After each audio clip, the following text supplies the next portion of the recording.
Olá pessoal, eu me chamo Eduardo e hoje nós iremos fazer aqui pelo canal uma ASMR de leitura. O nosso ASMR de hoje vai ser sobre eletromagnetismo, ASMR de leitura de física, baseado no livro do Halliday e Resnick, 10ª edição. Para quem não sabe, eu sou estudante de física, estou no 7º período do curso de física, irei começar o 7º período. Esse mês passado eu estudei eletromagnetismo e eu já fazendo algumas revisões envolvendo eletromagnetismo e eu aproveitei para ler o livro do Halliday agora no meu recesso. E aí eu vou aproveitar e ler com vocês aqui. Se você gosta de física, você vai relaxar e mesmo assim talvez consiga dormir. Se você não gosta de física e acha chato, também vai relaxar e vai dormir. Então, hoje nós iremos ler aqui no livro alguns tópicos do capítulo introdutório da parte de eletromagnetismo, né? Só explicando um pouco, no curso de física que eu faço aqui em Parnaíba, no campus do IFP, a gente tem a disciplina de eletricidade e eletromagnetismo. A gente usa o livro do Moisés Nussweig, também o Halliday como complemento, o livro do Griffiths também, que eu também tenho ele aqui, vou fazer depois outras leituras com ele. E essas leituras são muito boas para você tirar algumas dúvidas e fixar os conteúdos, né? Realmente a gente não gosta muito de ler, gosta muito de fazer as contas, mas a leitura do Halliday é muito esclarecedora. Então eu vou fazer a leitura. Então eu vou abrir aqui o livro.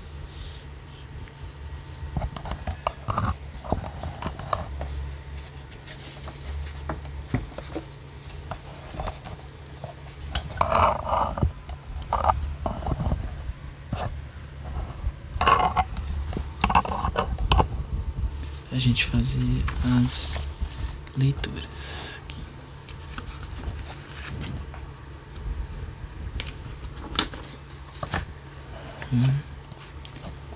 O livro ele foi escrito pelo Halliday e Resnick, né?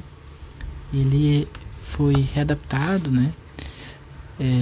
Pelo Walker, que é o mesmo escritor do livro O Círculo Voador da Física, um livro muito bom, inclusive. E ele está na 10ª edição. É um livro que tem bastante exercícios e uma boa leitura se você quer entender um pouco sobre a física, uma leitura básica, né? Não sei se vocês sabem, mas na graduação a gente estuda muito física básica, que para muitos não é básica, mas é a física básica, a física de base. Então a gente vai fazer a leitura começando aqui pelo capítulo de número. Capítulo.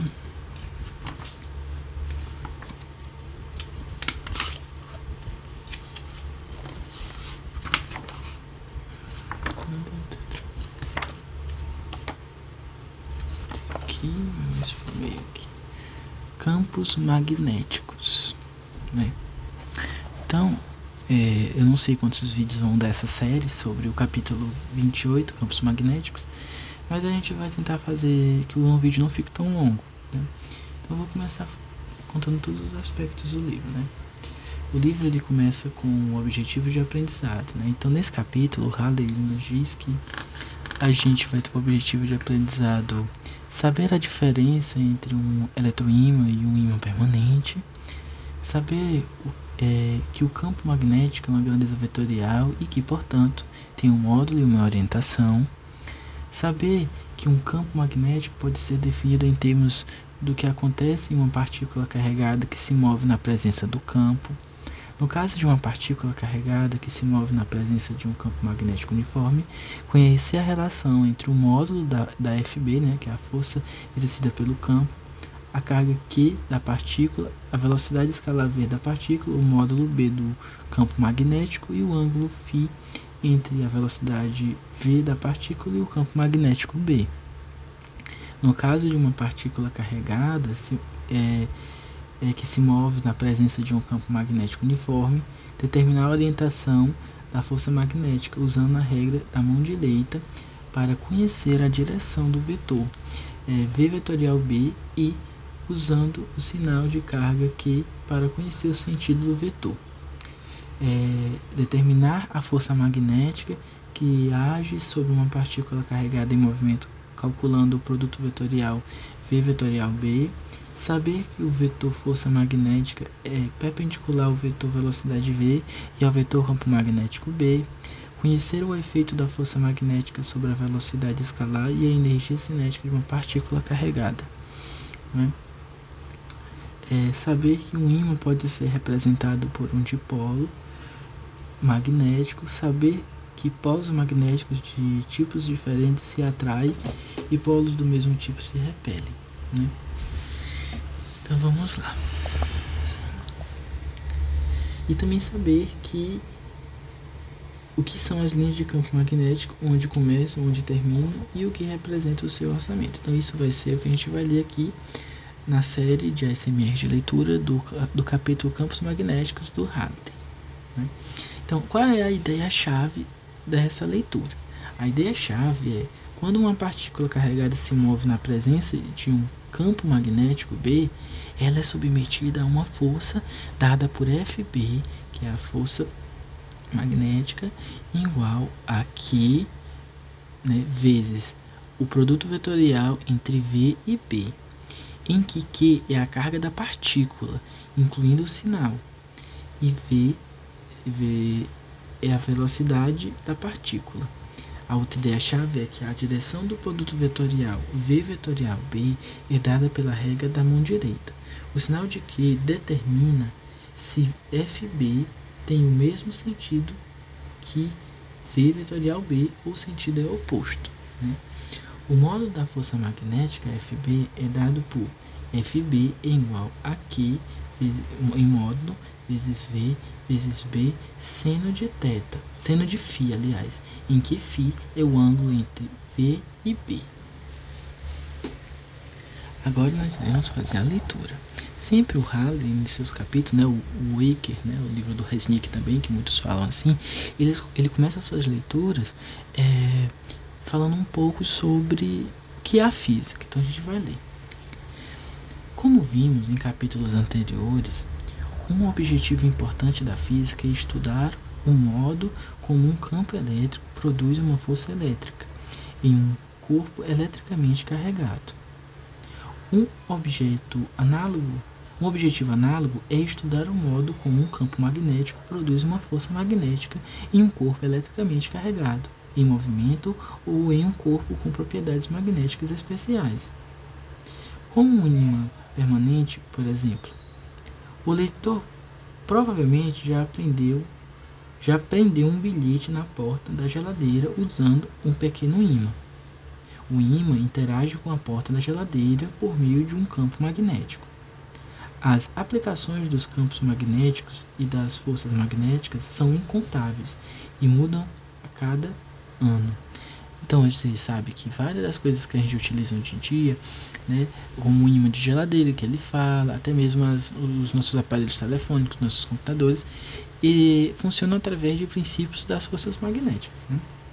Então, ele seguem alguns exemplos. Durante várias décadas, a indústria do entretenimento usou fitas magnéticas para gravar sons e imagens.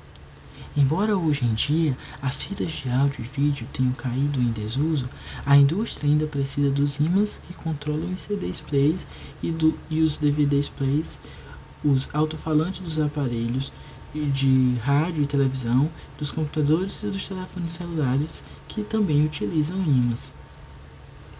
Um carro moderno vem equipado com dezenas de ímãs que são usados no sistema de ignição no motor de arranque e também para acionar componentes como vidros elétricos, limpadores de para-brisa e tetos solares.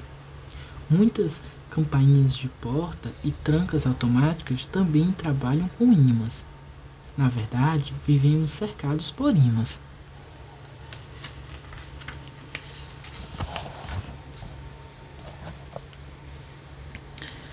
O estudo dos campos magnéticos é tarefa da física.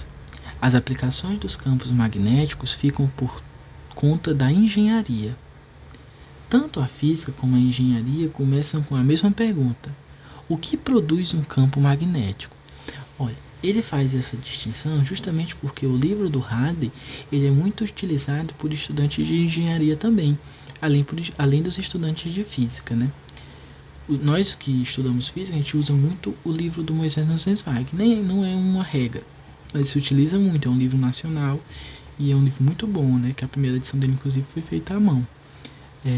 Então, mas o pessoal de engenharia usa muito o livro do Hadley, um livro muito bom, universalmente utilizado no mundo todo, né? Então, o que produz um campo magnético, né? Já que o campo elétrico é produzido por cargas elétricas, seria natural que o campo magnético B fosse produzido por cargas magnéticas. Entretanto, embora a existência de cargas magnéticas, conhecidas como monopólios magnéticos, seja prevista em algumas teorias, essas cargas até hoje não foram observadas. Como são produzidos, então, os campos magnéticos? Os campos magnéticos podem ser produzidos de duas formas. A primeira forma consiste em usar partículas eletricamente carregadas em movimento, como os elétrons responsáveis pela corrente elétrica em um fio, para fabricar um eletroímã. A corrente produz um campo magnético que pode ser usado, por exemplo, para fazer girar o disco rígido de um computador ou para transportar sucata de um lugar para o outro, como a gente pode ver na figura. Eu vou mostrar para vocês a figura. É a figura 28.1, na verdade. Olha, essa aqui, que é um equipamento utilizado para transportar ferragem de um lugar para o outro, né? Cascalho de ferro. Meu pai, ele trabalha com serralheria, ele faz portão. E aqui tem muito cascalho de ferro lá embaixo. Então você passa um ímã no chão, o ímã fica grudado com aquele cascalhinho de ferro. Então, o campo magnético produzido por correntes elétricas será discutido no capítulo 29. A outra forma de produzir um campo magnético se baseia no fato de muitas partículas elementares, entre elas o elétron, possuírem um campo magnético intrínseco. O campo magnético é uma propriedade básica das partículas elementares, como a massa e a carga elétrica. Como será discutido no capítulo 32, em alguns materiais, os campos magnéticos dos elétrons se somam para produzir um campo magnético no espaço que cerca o material. É por isso que um ímã permanente, do tipo usado para pendurar bilhetes na porta das geladeiras, possui campo magnético permanente. Na maioria dos materiais, porém, os campos magnéticos dos elétrons se cancelam e o campo magnético em torno do material é nulo. Ou seja, quer dizer que é igual a zero. Essa é a razão pela qual não possuímos um campo magnético permanente em torno de nosso corpo. O que é bom, pois não seria nada agradável ser atraído por portas de geladeira. Isso foi engraçado. Nosso primeiro trabalho neste capítulo será definir o campo magnético, P. Para isso, vamos usar o fato experimental de que quando uma partícula com carga elétrica se move na presença de um campo magnético, uma força magnética Fb age sobre a partícula. Então isso é a coisa mais interessante inicial que a gente vai ver, que é o fato de uma partícula, por exemplo, que ele fala, né? Quando uma partícula com carga elétrica se move na presença de um campo magnético, age uma força magnética Fb sobre a partícula. Então essa é a primeira definição interessante que a gente vai trabalhar aqui. E isso a gente vai deixar para o nosso próximo vídeo de leitura em sussurro, baseado no capítulo de força magnética do Halliday, Resnick e Wake. Espero que você tenha gostado do vídeo. E no próximo vídeo da série a gente vai falar sobre a definição de B do campo magnético.